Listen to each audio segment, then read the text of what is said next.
Bom dia com Jesus. Amém. Tinha, não é? Nós vamos ficar de pé e vamos ler a Bíblia na carta aos Efésios, capítulo 5, verso 5. Aos Efésios, capítulo 5, verso 5. Somente isso. Bem sabeis isto, que nenhum fornicário, ou impuro, ou avarento, o qual é idólatra, tem herança no reino de Cristo e de Deus. Então, antecipadamente, antes de ser fornicário, impuro, avarento, você tem que saber que avarento também não é salvo. Não é salvo. Se não tem herança no reino de Deus, então é porque não é salvo. E nós teríamos outras séries de coisas aí que não implicam no pecado social, assim chamado, né? Que os tais não herdam o reino de Deus. Grande Pai, Deus de misericórdia, infinito é teu amor para conosco. Por isso o Senhor tem nos dado a condição de nos colocarmos aqui mais uma vez, em mais uma manhã, em que podemos aprender, sermos ensinados pelo teu Espírito, e que tenhamos a tua palavra vivificada em nossos corações. Não importa o quanto ela me ofenda, na linguagem do irmão Brenner. Não me importa o quanto ela me ofenda, porque eu mesmo estou todo embaraçado. Não me importa o quanto ela me ofenda, mas contanto que ela seja anunciada como ela é. Em nome de Jesus Cristo. Amém. Amém. Podeis assentar-vos.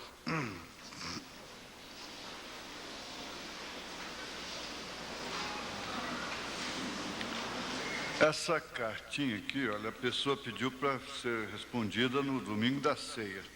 Naturalmente não pode vir.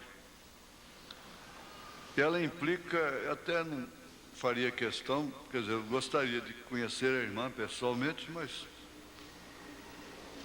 pelo prazer de conhecer, não por causa do fato em si, não é? Mas implica em uma palavra, fornicação. Agora, de acordo com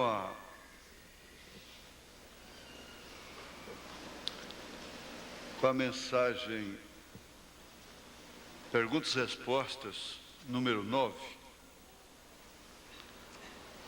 eu achei até muito oportuna a sua carta.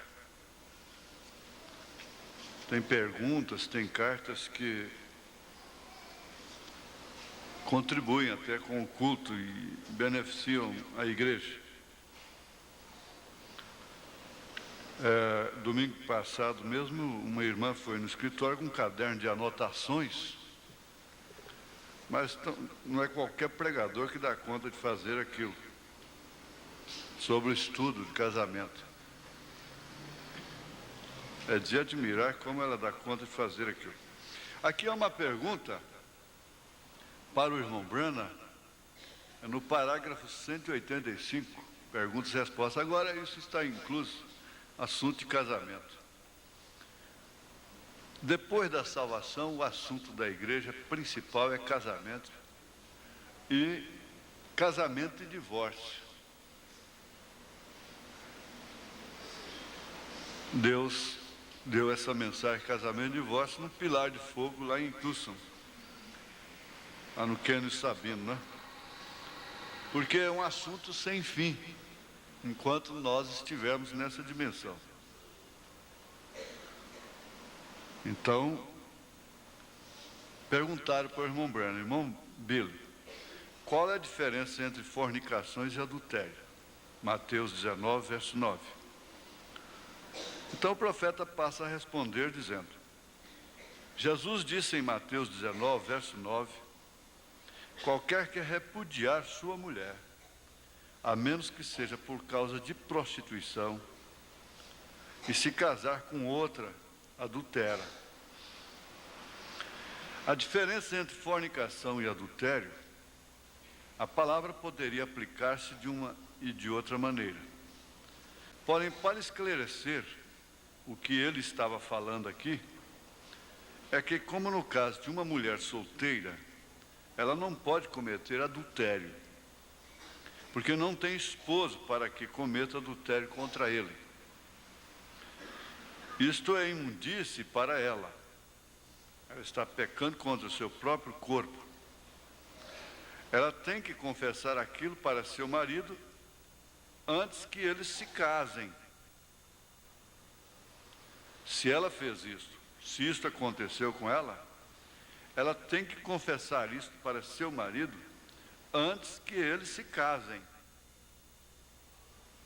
Se não, e seu esposo descobre isto mais tarde, ele tem o direito de deixá-la porque ela fez um voto falso.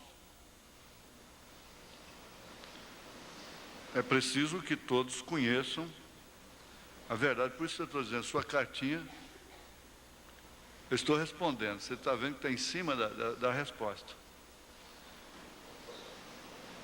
A irmã se dispôs até a vir ao escritório, mas Deus te abençoe, não precisa vir. Eu não preciso ler a carta também publicamente. Pois a Bíblia diz, seja pois, ou o ritual diz, seja pois conhecido de vós. Eu tenho escrito isto no meu,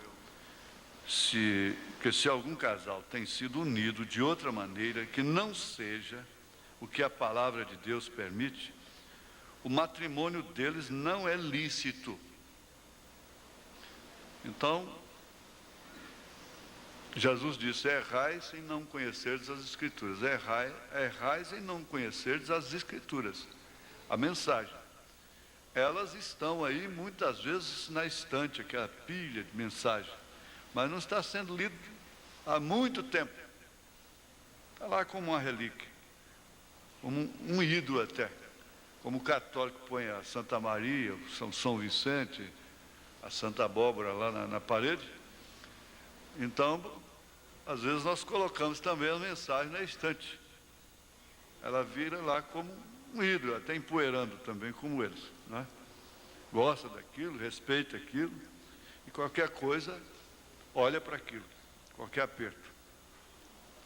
Então, esse conhecimento é que não permitirá que você seja condenado no dia de juízo. Olha, qualquer casamento, se algum casal tem sido unido de outra maneira, que não seja o que a palavra de Deus permite, o matrimônio deles não é lícito, é ilícito. Agora Paulo diz, não é tudo que é lícito, todas as coisas me convêm, nem todas me são lícitas, como nem todas me convêm, né? Não é todas as coisas que são lícitas que me convêm. Então não adianta você estar se casando por si mesma, por si mesmo, não é? Porque tem sido de outra maneira que não seja a palavra de Deus permite. O que qualquer um de nós está sujeito a cometer, principalmente no tempo da ignorância. Então, o matrimônio deles não é lícito. Eu exigirei a responsabilidade do juízo quando os segredos de todos os corações serão revelados. Se algum de vocês sabe de algum impedimento pelo qual essa união não será legal, fale isto agora. Agora, veja só. O certo é quando se anuncia um casamento, dizer assim, se alguém da igreja tem alguma coisa bíblica contra esse casamento, deve dizer, deve se manifestar. O certo seria isso. Quer dizer, nós saímos de um extremo e devemos ter cuidado para não cairmos no outro. O extremo do legalismo e cairmos no extremo do liberalismo, não é? Isso é que pode acontecer. Então entra o fator caridade, circunstâncias, e tem que ter paciência, e coisa e tal. E como eu estava comentando ontem com um irmão, acaba sempre ficando como eles querem. De todos os jeitos que os pais têm que dançar conforme os filhos tocam. Não os filhos dançarem conforme os pais tocam. Quer dizer, os instrumentistas do lar, da família, a coisa ficou na frente, né? O carro passou para frente dos bois. São os filhos, são as circunstâncias. E por isso, e por aquilo, e por mais aquilo, e por aquilo outro, então não se pode mais ter o sinal, expor o sinal em casa. Não é certo? Mas, na verdade, o casamento deveria ser encarado de uma forma tão bíblica quanto a salvação. E ele disse, é por causa disso que nós temos tantos divórcios no país.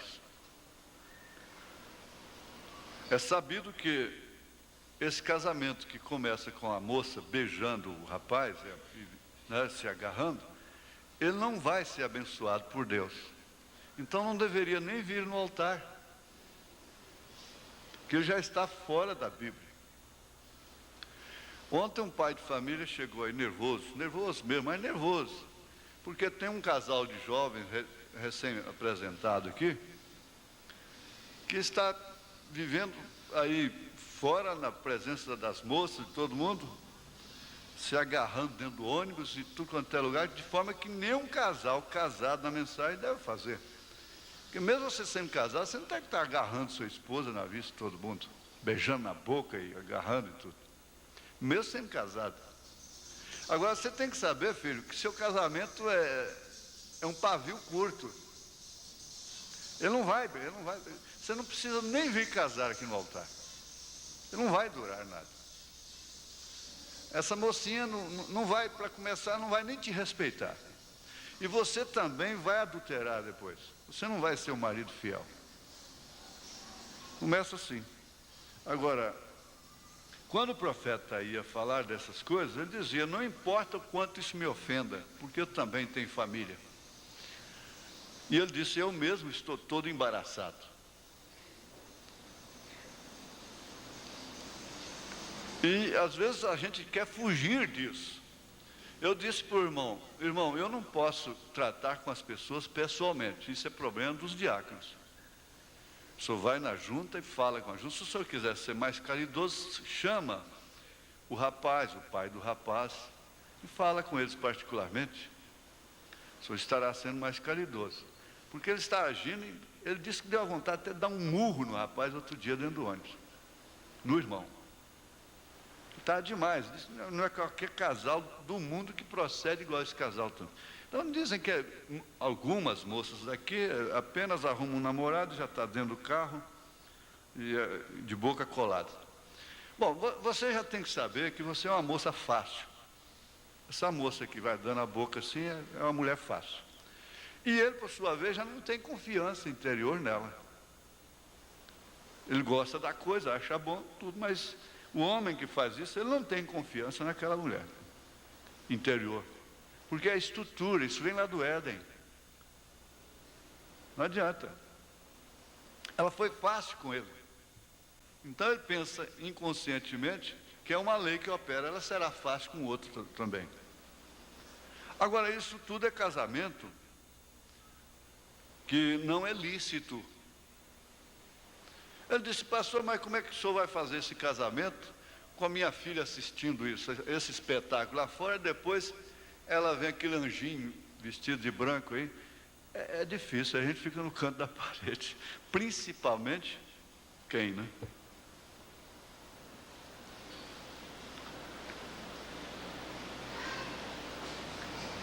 Agora, vocês têm que entender isso, que o irmão Brana, olha, irmã, muito obrigado pela sua carta, não é? Ela está sendo respondida, e você teve essa experiência amarga na sua vida, e quer saber se tem que participar de determinadas coisas para seu marido. Então nós estamos chegando lá, você já viu que ela tem que contar tudo para o seu marido antes de casar. Porque se ele descobre depois, ele tem direito de repudiá-la e casar-se com outra.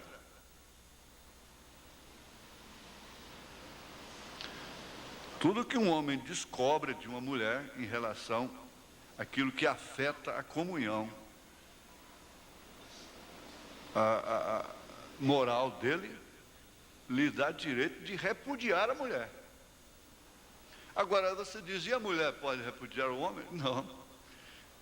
Vai ter com Deus, vai ler casamento, divórcio, vai ler a Bíblia, e ver que ele disse, isso é um tipo de Cristo e a igreja.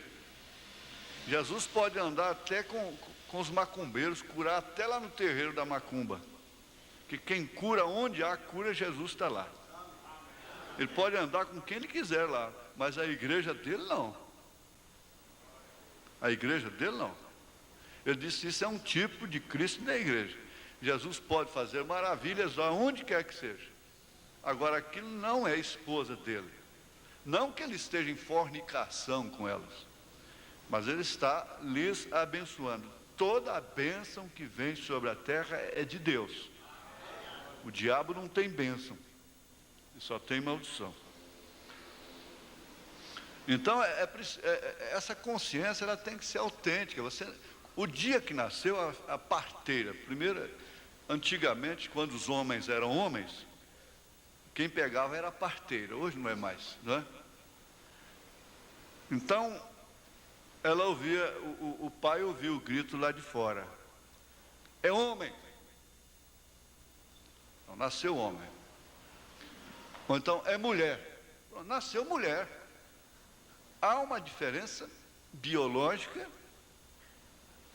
muito grande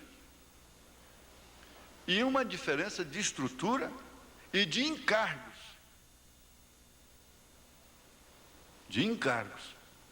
E há uma diferença biológica que ela é fundamental. Agora, por que tanta gente com semblante caído? Por quê? Por causa disso.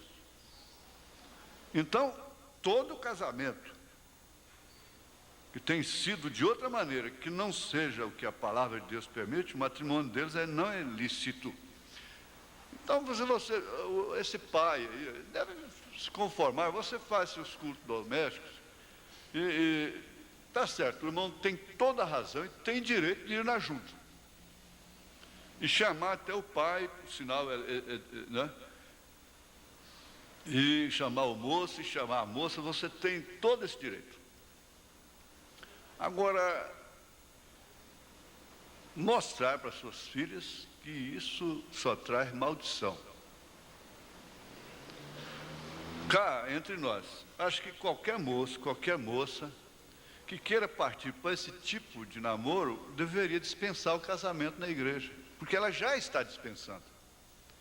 Ele já está dispensando. Porque o irmão aí, ele ficou nervoso, ele disse, olha, eu dei vontade de dar um tapa naquele rapaz, porque nada resolveu para ele.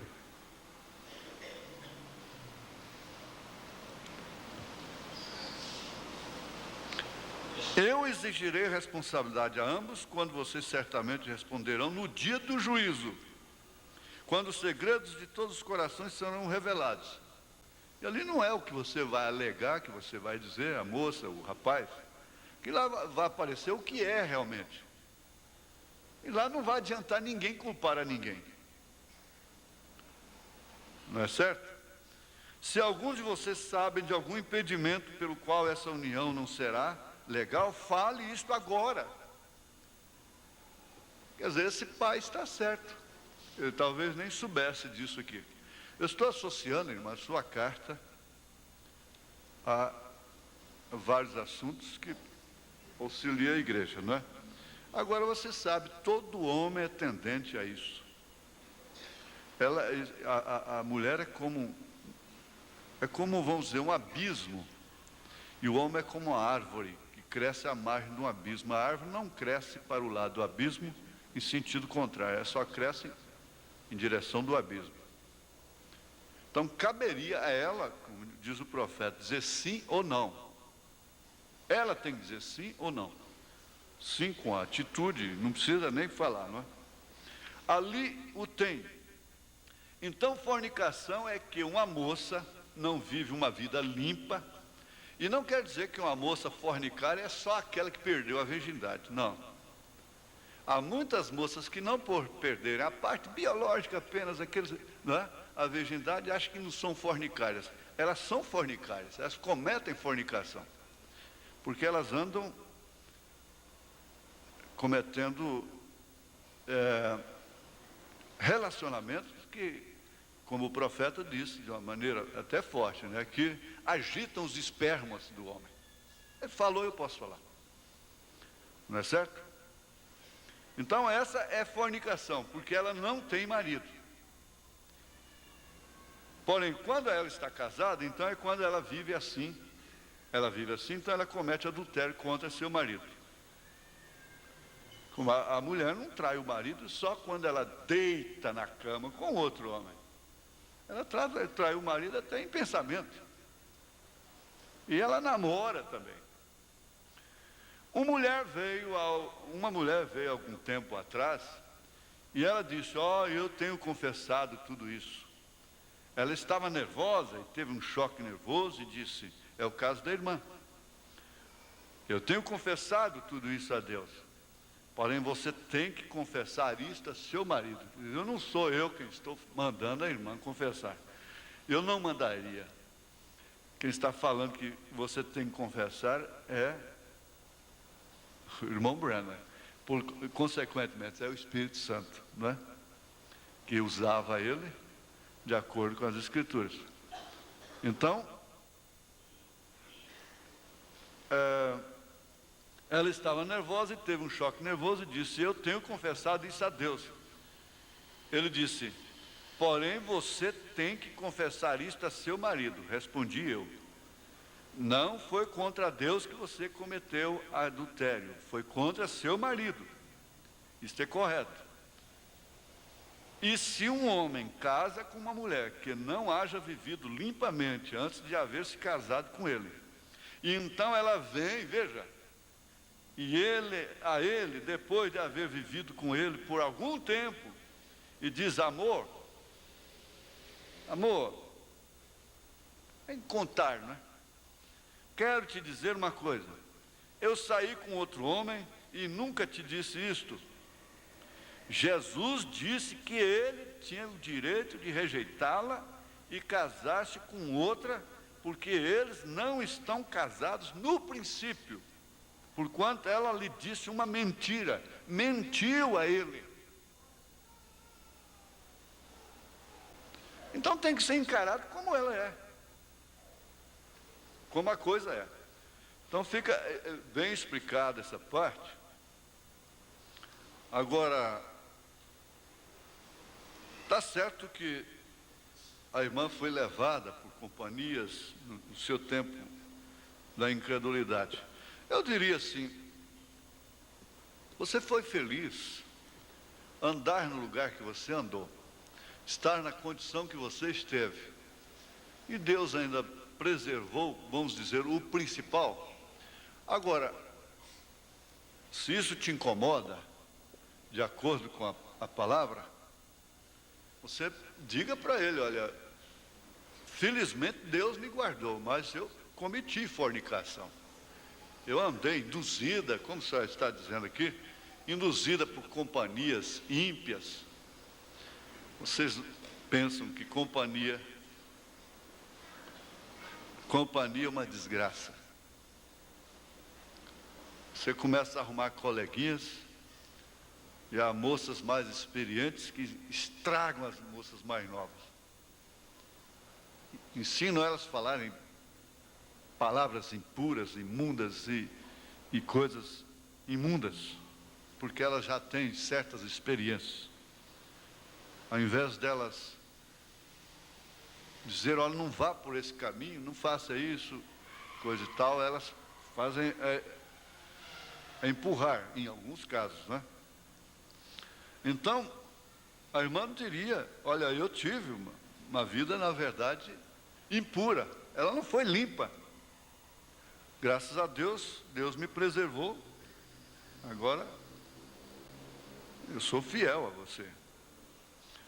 E deixa o resto por conta dele, né? Agora, contudo, a irmã ora, vê se isso é o Espírito Santo mesmo no seu coração, porque as consequências são de inteira responsabilidade sua, não é? É você negando-se a si mesmo, tomando sua própria cruz. Então, a fornicação é um pecado da carne. E todo contato do homem com a mulher, e vice-versa, fora do matrimônio, é fornicar. Ele não é só a prática do coito. Inclusive, importunar uma pessoa é fornicação. Apoquentar é como diz, azucrinar a pessoa. É fornicação. Não é só no sentido moral. A pessoa começa a azucrinar, para me explicar melhor, apoquentar, importunar, implicar.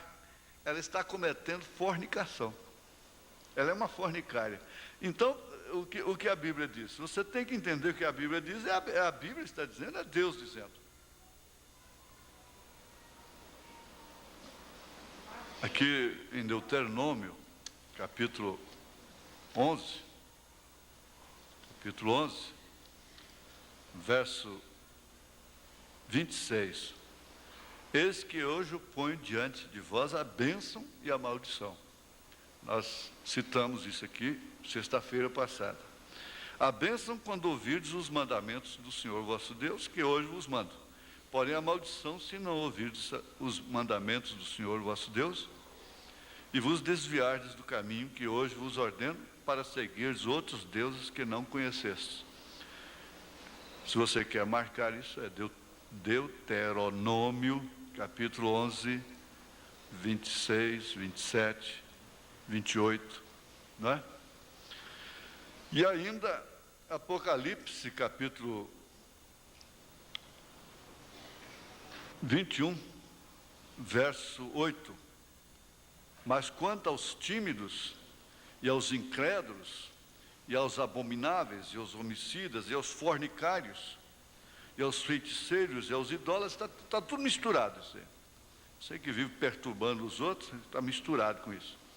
E a todas as mentirosos, a sua parte será no lago que arde com fogo e enxofre, o que é a segunda morte. A mentira tomou conta, está na cabeça de tudo quanto é negócio, de tudo que vai empreender. Você viu aqui, falando domingo passado, sobre a cola, né? Aluno colar. Então, a mentira, quer dizer, para se obter uma vantagem, nem planeja e arquiteta uma mentira. Para se obter uma pequena vantagem na vida, que vai se ver, às vezes, é de inferno amanhã. Não importa. Aquela aluna quer passar, aquele aluno quer passar, ele quer fazer aquele negócio, quer vender a casa, vender o carro, não importa quanta mentira tem que ter naquilo. Importante é pegar o dinheiro. E virou uma coisa assim, tudo isso está enquadrado no mesmo mal. Não pertencer ao reino de Deus é pertencer ao reino do diabo. O problema é esse. Agora, para finalizar, o único pecado, veja, irmã, o único pecado que não tem perdão é a blasfêmia contra o Espírito Santo. Quer dizer, se você vai endurecendo seu coração, mesmo sem blasfemar, você não tem retorno depois, porque você vai além dos limites. Mas você foi além dos limites, tendo sempre uma chance de voltar. Quem blasfema contra a mensagem, por isso que é muito, olha, antes de censurar uma mensagem, você devia botar as duas mãos na cabeça e pensar demais. Pensar demais, ter certeza demais do que vai falar. Porque se aquilo for o Espírito Santo, cuidado. Então, é um conselho que eu dou, assim como irmão, não é? O único pecado que não tem perdão para ele é esse aí. Então você diz, bom, eu cometi adultério. Adultério tem perdão? Tem, ué. E perdão que só é válido diante de Deus mediante a confissão, conforme ele já falou. Aí então nós lembramos aqui da Nelly, aquela moça que foi bailarina, foi uma fornicária. A mulher que dança, ela está cometendo fornicação. O homem está abraçado com ela é abraçada com o homem, fazendo um corpo a corpo. Toda moça que dança é fornicária. Ela está cometendo fornicação. Se você vê num filme muito bonito, é aquela dança de amor, cola o rosto, que lá é uma fornicação. Naquele estado eles estão no inferno. Ou Deus tem um céu e o diabo tem um inferno, ou então para quê? Paulo disse, então vamos embora, vamos comer, vamos beber, vamos pintar o céu por aí, porque não tem nada disso. Mas se tem. Se existe um inferno, existem condições para ir para o inferno, inclusive é muito difícil ir para o inferno, paga um preço caro, mas vai. E existe um céu, então tem que haver uma diferença, não é? De caminho. Aí ela disse para o irmão Brana, o mundo marca a gente. Então ela estava marcada como uma fornicária. Mas o irmão Brana disse, Nelly, o sangue de Jesus Cristo nos lava e purifica de todo pecado. Essa é a resposta para ele. Aleluia. Amém. Agora nós vamos continuar, né? Continuar, teria muitas outras referências aqui, mas nós temos que remir o tempo, né? Nós estamos no tempo de remir o tempo no telefone, no escritório, em todos os lugares, né? Então vamos ver aqui. O que é que nós íamos estudar? Nós paramos aonde? Aonde? Vamos dar lugar para os irmãos, porque as irmãs eu sei que já têm a resposta. Hã? Ficou atrasado. Hã? Esse é o próximo. Mas nós paramos aonde? Sinceridade. Deixar as irmãs quietinhas um pouco, porque eu sei que os caderninhos aí, vocês precisam ver o caderno daquela irmã. Não é qualquer obreiro que dá conta de fazer aquilo não, viu? Não é não. Até se a gente pegar aquele caderno, a gente prega um ano todo depois, né? Mas está bem. Tem que se aprender em cada momento da vida a respeitar a liberdade interior de cada um. Existe uma liberdade interior que tem que ser respeitada e que o próprio Deus respeita. Isso é que tem que ser bem conscientizado. Existe uma liberdade interior na pessoa que o próprio Deus respeita. Agora, nem por isso ele deixa de avisar do abismo, né? Casal com relacionamentos normais são aqueles que não são inquisitoriais a cada instante. São aqueles que não estão perguntando demais, querendo saber demais, para entender melhor. Inquirir. Sobressaltando-se com indagações desse tipo. Em que você está pensando bem? O que você está pensando agora? Não, você tem que me contar. E daquilo ali então vira uma atmosfera sobrecarregada e vira uma contenda. Querer dizer tudo e saber tudo do outro, de certa forma, é tentar tranquilizar-se, porque no fundo não se está muito seguro do outro e nem de si próprio. Há maridos, há homens que não gostam de estar sabendo tanto quanto é detalhezinho da vida da mulher. Por natureza mesmo, eles não gostam. E coincide às vezes dela ser uma minuciosa. Quer tudo detalhar, quer expor tudo. E ele fica nervoso, ele rejeita aquilo por dentro. Ele tem que saber o essencial. Ela tem que saber o essencial. Você já pensou a mulher de um médico? Quem que você atendeu hoje? Que cor que é ela? Quantos anos ela tem? Quanto tempo demorou a consulta? Que jeito foi feito o exame? Aquela inquirição todos os dias, esse médico fica doido, fica. Um diácono. Bem, o que a irmã foi fazer lá na junta hoje? E isso e aquilo outro. Isso não falando dessas mulheres curiosas com a vida dos outros, né? Que isso aí já Paulo chama de outra coisa. Estamos falando do casal. Sabe-se que o diácono que tem uma esposa assim, ele fica desqualificado para ser diácono. Ela não tem nem que saber, nem perguntar por que ele demorou na junta, como é que foi o caso daquele irmão. Ela não tem nada que saber. Nós estamos saindo um pouquinho, mas com uma aplicação, não é? Agora, no fundo, esse interrogatório demonstra que não está muito seguro do outro e nem de si próprio. E quando o homem não tem confiança que aquela mulher o respeita, o ama, ele é um infeliz. Então ele quer manter a sua honra através de vigilâncias, não é? Ele tem que ser um atalaia, dia e noite.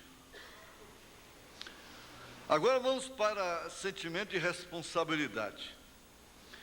Entre os inúmeros e sutis fatores de coesão,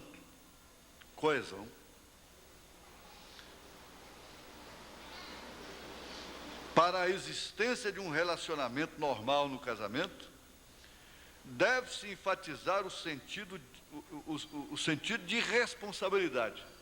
Agora, às vezes, olha, presta atenção, que uma criança, dentro de casa, você tem 3, 4, 5 filhos, 1, 2, ou um mesmo, já destaca com maior sentimento de responsabilidade. Ele tem um sentido de responsabilidade. E aquela menininha já começa a tomar conta dos irmãozinhos. E daqui a pouco ela já está com o pezinho esticado lá na beira do fogão, fazendo comida.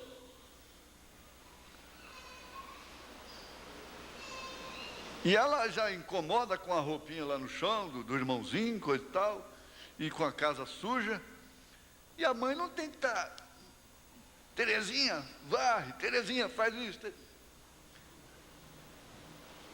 A mãe apenas vai coordenando, ensinando. Essa menina já nasceu com um sentimento de responsabilidade de dona de casa. Eu creio que aqui nós temos muitas dessas. Não é? Tudo que vai fazer, criteriosa, quer fazer bem feitinho, quer mostrar o quadro, a pintura. Então, não é? Você tem que, às vezes que não esteja perfeito, mas descer lá ao estágio dela, porque relativamente aquilo está perfeito. Porque é uma aberração uma mulher casada afogar um frango, né? O marido diz para ela: afoga um frango aí para nós, porque o fulano chegou aí. Ele chega lá na cozinha, a mulher está com o frango dentro do tanque d'água lá, afogando o frango, né?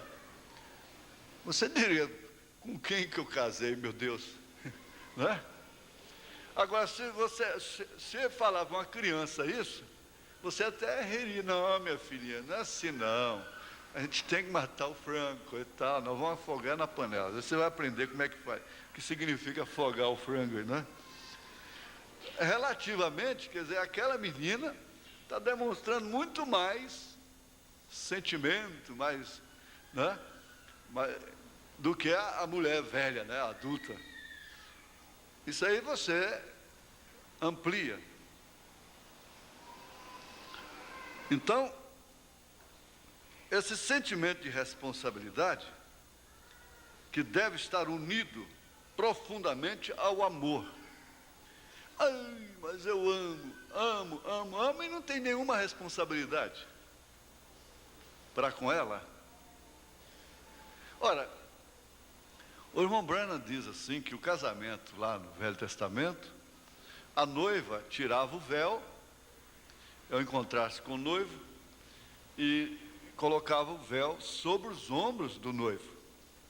Aquilo significava duas coisas fundamentais para o casamento deles.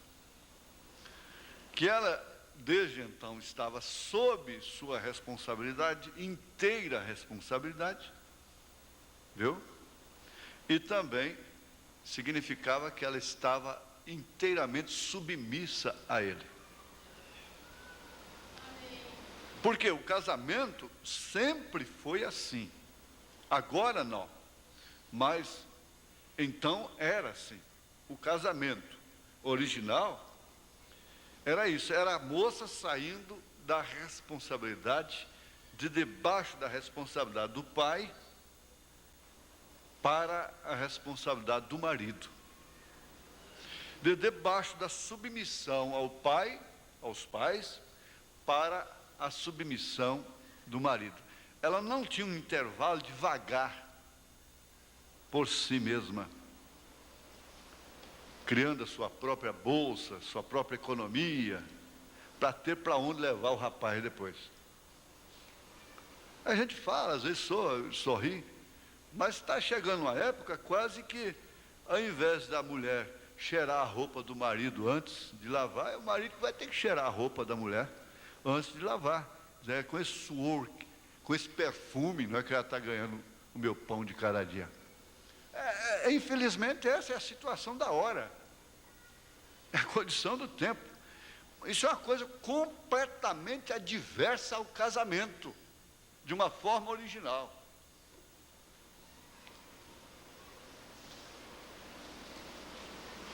É por isso que a noiva é pequena. Porque voltar para o princípio, voltar para a igreja primitiva, seria em quê? Somente no batismo e coisa tal, seria em quê voltar? Então elas já têm que preparar o futuro delas, porque não sabe o que vai dar o casamento.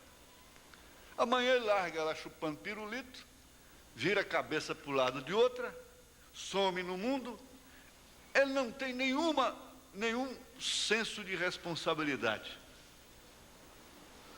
Agora, já tem o bendito casamento com separação de bens, não é? O bendito, entre aspas. Porque o que eu resolvi no plenário, nós resolvemos o seguinte: na hora de casar, nós nem olhamos ali se foi com comunhão de bens, se não foi, problemas seus. Problemas seus. A gente só olha o nome que ela recebeu e pronto, né?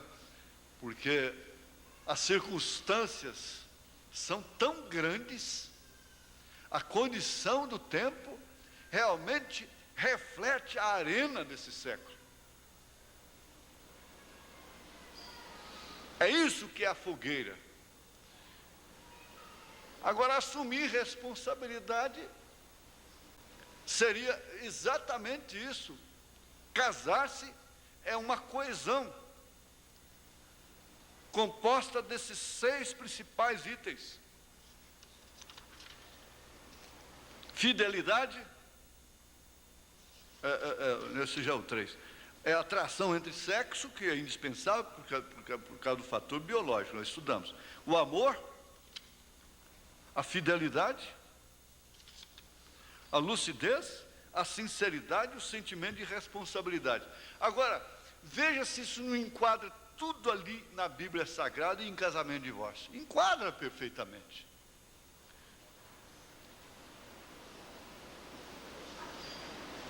Elas não contentam em ter uma horta em casa, uma hortaliça em casa. Elas têm que ir lá no verdurão comprar. Elas não têm mais aquela dádiva de apanhar ovos no ninho da galinha. de pegar uma fruta que cuidou, que plantou, uma banana, um cacho de banana que está lá no fundo do quintal. Não tem mais a dádiva dos birros, da renda. Não tem mais a dádiva do bordado em casa, dos biscoitinhos gostosos, do pãozinho de queijo quente, quando o marido chega, fazer um pratinho de entrada enquanto toma banho. Não tem mais essa dádiva porque não há tempo para isso. A condição do tempo não permite. As circunstâncias não estão permitindo. Então, o que você tem que fazer? Tem que, no mínimo, encarar tudo isso aí, esse corre, essa coisa toda, com extrema responsabilidade. É custoso. Fazer-se amar por alguém é comprometer-se em nível de responsabilidade para, com este outro, ser a quem amamos e de quem queremos amor. E a responsabilidade não está só em dar vestido. Ora, o irmão Brana encontrou aquele rapaz lá, sentado com a mulherzinha dele no colo, naquela casa de caminhão metálico lá na beira do rio Ohio, e ela o consolando porque ele estava triste porque não pôde dar um vestido para aquela mulher naquele mês. Agora, há mulheres que passam 10 anos, seu marido dá um vestido para ela, irmão.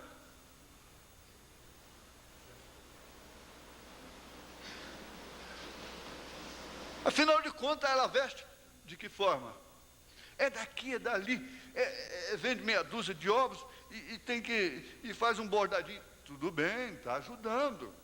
É uma ajuda boa, isso agrada a Deus. Ele nunca tem um almoço para ela, só ela que tem um almoço para ele. O profeta disse, ele nunca pode ter, ele nunca pensou em dar um almoço de descanso para ela. Então, o sentimento de responsabilidade também não é só dar as coisas.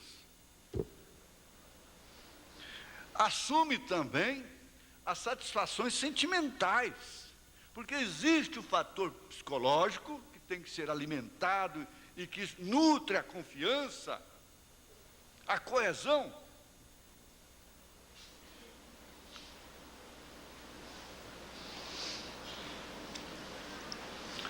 Então, fazer-se amar por alguém é comprometer-se em nível de responsabilidade. Agora, que responsabilidade você vê nessa mocinha, rapaz, que fica dando a boquinha para você no meio da rua aí, dentro do ônibus?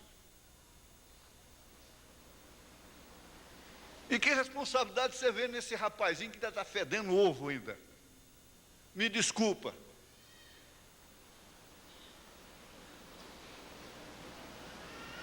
Pode ser um grande varão, um grande homem que está arrebentando aí. Isso não afeta, vamos dizer, a repreensão no momento não afeta, pelo contrário, aduba esse grande homem de amanhã que pode ser você. Mas a responsabilidade não é só isso. É uma força de coesão externa. Interna, nem se discute. Porque há uma correspondência interna. Já se casar por um fator interno, não pelo fator externo. Ninguém deve se casar pelo fator externo, se bem que aquilo contribui. Mas pelo fator interno, assim ensinou o profeta. Por indispensáveis e prioritárias que sejam as forças de coesão interna, é também necessário satisfazer a necessidade que o casal tem a estar dentro de estruturas que o ajudem a resistir às forças de destruição que sempre estão bombardeando o lado externo do casamento. A árvore tem uma raiz que corresponde com o seu tamanho, sempre foi assim. E aquilo está oculto, ninguém está vendo, aquela parte interna. A parte externa que recebe o bombardeio das ventanias, o sol causticante, às vezes excessivo, e estas coisas todas. A interna está ali para sustentar o edifício.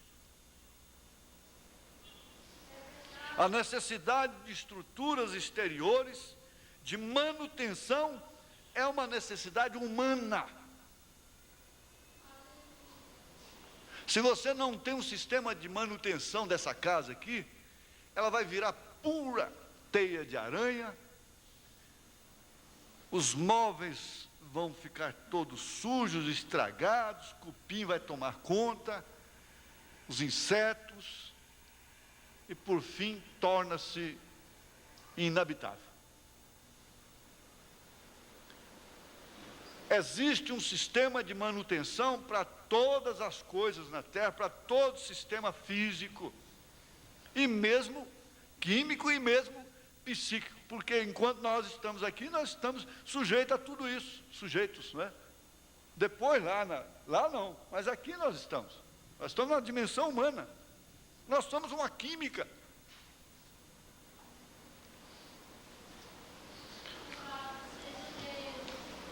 Agora entra aqui as leis civis e religiosas. Tudo isso está dentro do sentimento de responsabilidade. Você quer o casamento de acordo com as leis civis e religiosas, porque isso já é um sentimento de responsabilidade. As leis civis auxiliam diretamente e também indiretamente, agindo no inconsciente para manter os valores entre os quais está incluída a preservação do casamento. E é de parecer universal, todos sociólogos, psicólogos, que o casamento fora, quer dizer, a união do homem com a mulher fora do matrimônio, ele falta sempre o essencial. A religião também funciona como uma instituição estruturante do ser humano, mantendo leis permanentes de coesão do casamento. Agora, para nós aqui, isso seria aquilo que o profeta ensina sobre o assunto.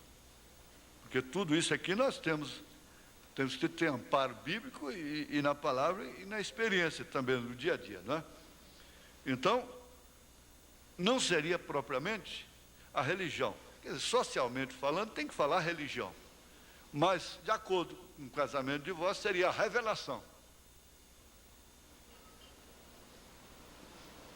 Você não quer ficar nunca sem a pessoa? Você não deseja ficar nunca sem ela? E quando você se sente longe dela, você se sente tão perto dela, que o seu físico, às vezes, os seus sentimentos sofrem por não poderem apalpá-la, tocar nela. E essa é a maior angústia que um homem pode sofrer, uma mulher pode sofrer. Eu vi uma fita uma vez,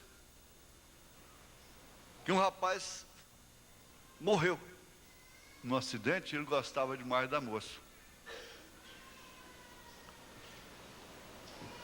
E como que eu diria, na quinta dimensão, né?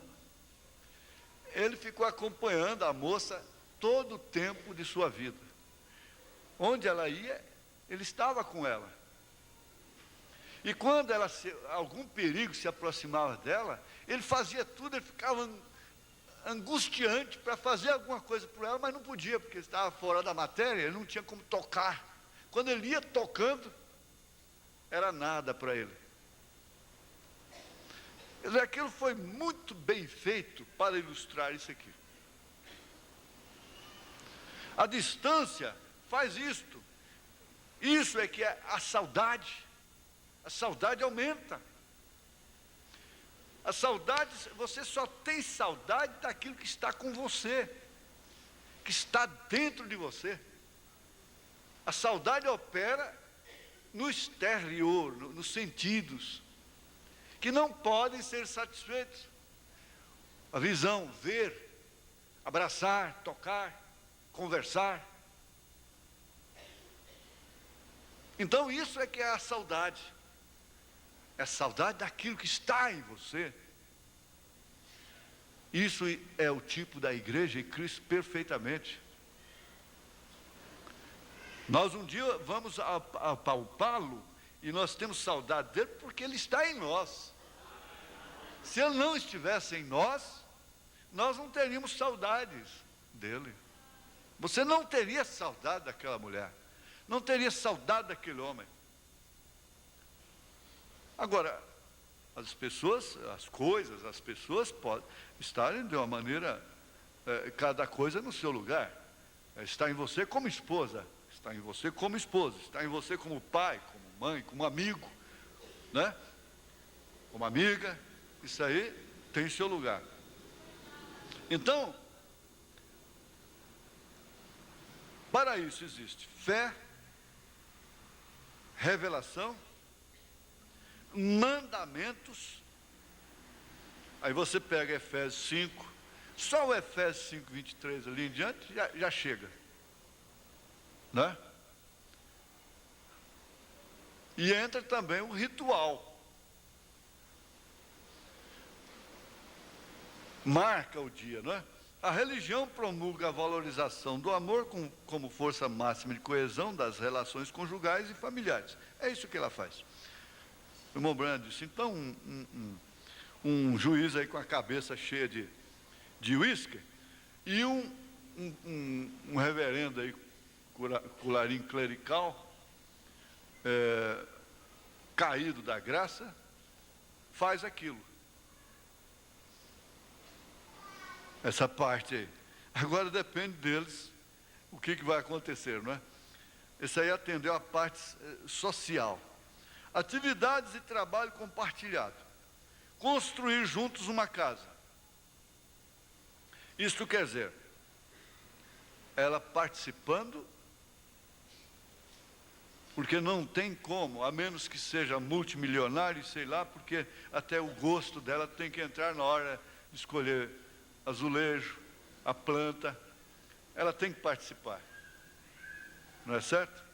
Construir junto uma casa,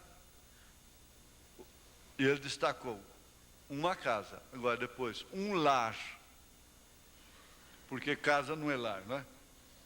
Uma família, essa família, então, hoje é planejada. O ano que vem eu vou ter um filho. Olha, daqui 3 anos só que eu vou ter um filho. Daqui 5 anos só. Então, tudo bem, planejou, né? É planejado. Une o casal dentro de um fim comum e estabelece um esforço compartilhado. Os dois juntos, criando juntos uma obra que faz parte dos fatores externos dessa coesão, dessa união do casal. De todas as formas, é ela e ele quem está construindo. O trabalho compartilhado cria objetivos comuns.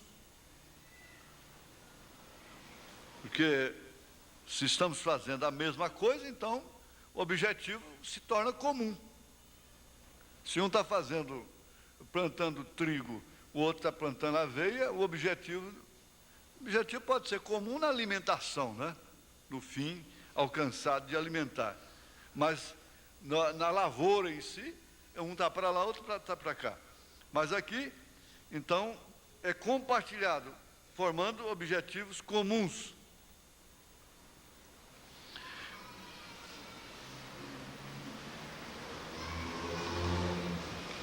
Eles militam juntos como um grupo.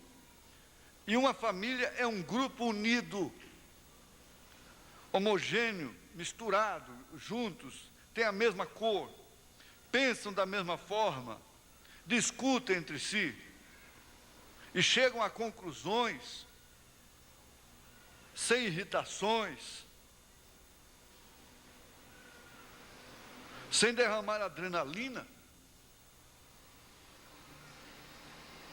Porque isso é para o casamento neurótico. Se o seu casamento é neurótico, você não vai chegar a conclusão nenhuma sem um mau tempo. Aí depois que passa, você tem que lembrar do reverendo tipo, graças a Deus, passou o mau tempo. Né? Aí depois que passa o mau tempo, aí toma um chazinho, então, dá um abracinho e tal, mas tudo que vai fazer tem que tremer, tem que chorar, tem que bater na parede, tem que bater com a cabeça na parede, pum, pum. Para a hora que parar, fica bom. Né?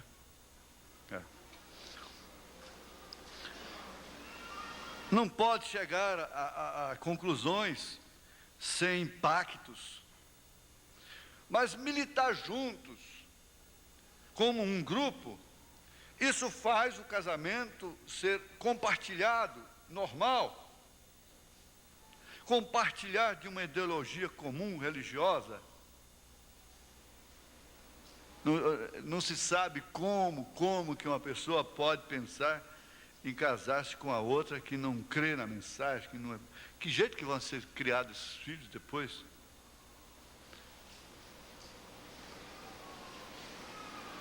Isso até a política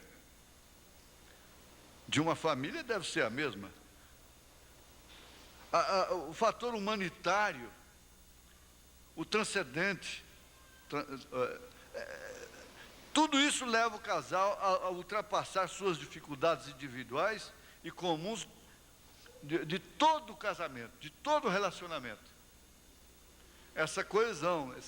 Aí vem os filhos. A mais importante e mais bela criação comum do casal é, evidentemente, o filho. Próprio Deus, ao construir, a fazer todo esse universo, ele se sentiu só. E por isso, ele teve que tirar dos seus próprios lombos os seus filhos, aos quais ele corrige, aos quais ele protege, aos quais ele sustenta, aos quais ele transporta para o seu próprio nível, porque esse é o dever do Pai. E Deus quer que nós sejamos transportados para o seu próprio nível, porque nenhum pai gostaria de estar em um nível mais elevado que os seus filhos. Por isso São Paulo diz que os pais entesouram para os filhos. Muito mais Deus pensou e estabeleceu que seus filhos gozariam do seu reino. Como ele próprio, seriam como ele, porque eles estavam em seu lombo. Então esse casal pensa da mesma forma, porque isso é uma deidade menor. É uma deidade menor. Por isso ele é o rei do lar, ela é a rainha do lar. O filho é, na realidade, o cimento, ele cimenta a união do casal. E ele faz com que a vida não se torne simplesmente um encargo de responsabilidades, de cobranças, mas ele faz com que o casal veja nele, veja naquela filha, a sua continuação. O aproveitamento de seu trabalho, de seus esforços durante os anos. Ele sabe que aquele filho, aquela filha, não vão jogar fora tudo aquilo que foi feito, alcançado com tanto suor, com tanta dificuldade. Pôr no mundo, juntos, um ser humano, não deve ser somente fruto da união de dois corpos, uma satisfação de sexo apenas, mas sim fruto do amor e dois desejos compartilhados de criarem um filho para Deus. de dedicarem esses filhos ao Senhor, formando assim uma família unida, coesa, na fé, no amor e em todos os princípios que acodem a parte espiritual e a parte social da vida humana. Isso é que é família, isso é que é o lar. Criar, educar, dar tarefas mais difíceis, encorajá-los nessas tarefas difíceis, deixá-los experimentar também um pouco de suas dificuldades.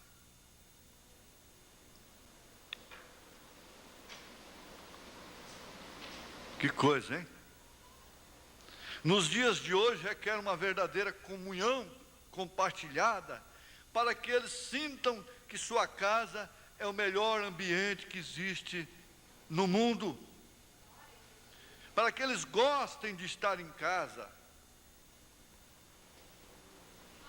Que a casa, o lar, não seja simplesmente um lugar de dormir e de comer, mas que seja também um lugar de repouso, descanso dos seus espíritos, um lugar de confiança.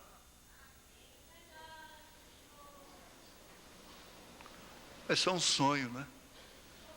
É um sonho. Dizer, eu sonhei um sonho. Este sonho sempre foi um sonho que não passou de um sonho e será sempre um sonho. É?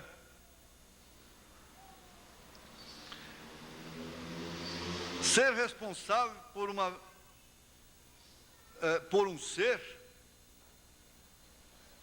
aceitar a responsabilidade pelo bom e pelo ruim que possa ocorrer na criação do filho.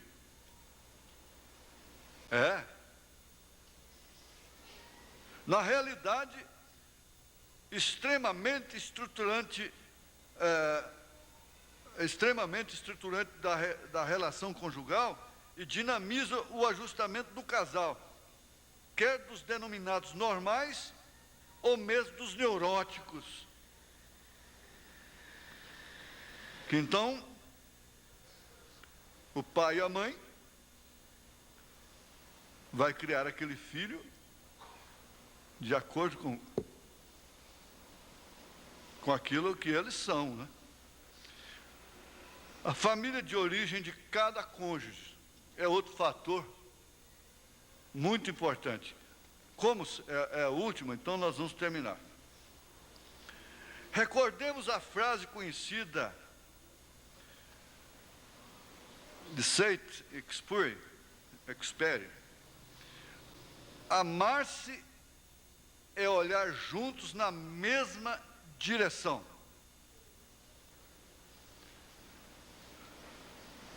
Companheirismo é estar no mesmo barco. Amar-se é estar no mesmo barco, olhando na mesma direção, com o mesmo alvo.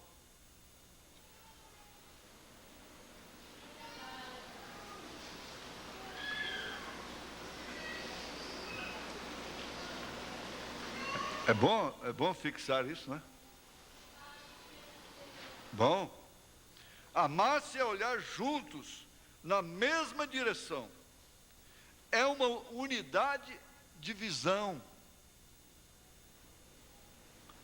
É estar olhando na mesma direção. Agora, como que se pode casar com um rapaz que está vendo 3 pessoas, sendo que você vê só uma? Que está vendo um céu através de um caminho largo? Não tem jeito. Você não vai ter a mesma visão. Na atualidade do casamento falsamente negado pela situação da emancipação e liberdade da mulher, que isso é uma falsa, isso é uma coisa falsa, é preciso ensinar aos jovens noivos e recém-casados quantas coisas há para se olhar na mesma direção que constituem forças de coesão. Por isso, que se diga a esses rapazinhos noivos: vocês não estão amando essas meninas aí dentro do ônibus, aí na porta da igreja, onde quer que seja.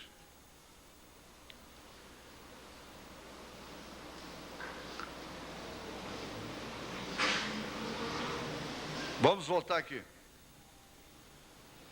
É preciso ensinar aos jovens noivos e recém-casados quantas coisas há para se olhar na mesma direção, que constituem forças de coesão. Agora, os pais ajudam muito nisso. Ensinar para eles, destacar coisas que eles têm que olhar no mesmo sentido. Começando pelo sistema de criação desses filhos. Porque isso, na verdade, tem que ser planejado. De que maneira nós vamos criar o nosso filho? Olha, aí você já vai ver que ambos têm que olhar na mesma direção. Porque se o pai está olhando para um lado em relação à criação de um filho, e a mãe olhando para o outro, o que o pai faz, a mãe desfaz. O que a mãe faz, o pai desfaz. Não, não é assim, é assim. Não, não é assim, é assim. Quer dizer, esse menino, essa menina vai ficar neurótica.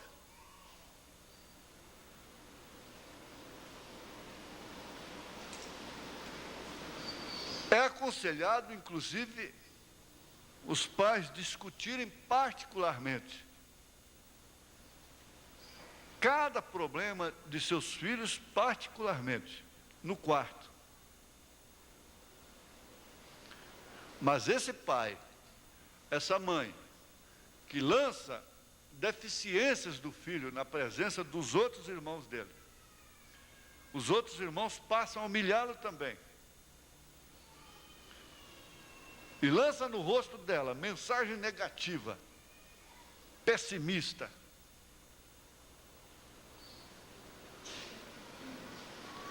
Gente, é uma família neurótica. Aí é onde tem que entrar a graça e você nadar e passar por cima de tudo isso, enfrentar tudo isso e dizer: bom, já que eu não tenho essas regras, não gosto dessas coisas, que eu deveria gozar, minha vida é essa mesmo, então eu vou nadar, nadar, nadar, enquanto Deus me der força, até chegar na glória. Pronto. Dessa forma mesmo. Por quê? Com o pai eu não posso contar, com a mãe eu não posso contar. Dentro desse aspecto. Então o que eu vou fazer? Vou me agarrar a essa velha Bíblia, vou me agarrar a essas mensagens e vou ser aquilo que Jesus pode fazer de mim, porque os meus pais não puderam fazer, não puderam contribuir. Ou então fazer o seguinte, porque sempre eles contribuem com alguma coisa. Eu pego isso com esse pouco com o qual eles contribuíram e associo ao fato, à realidade que existe, mesmo eu não tendo recebido, mas se elas existem, então eu faço de conta, eu recebo por minha conta própria.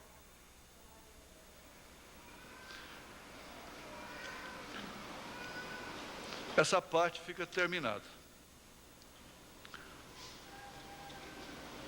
Agora vem, se Deus permitir, ajustamentos no casamento, a parte 2, que vai entrar a incompatibilidade física e psíquica, que é um fator muito tremendo.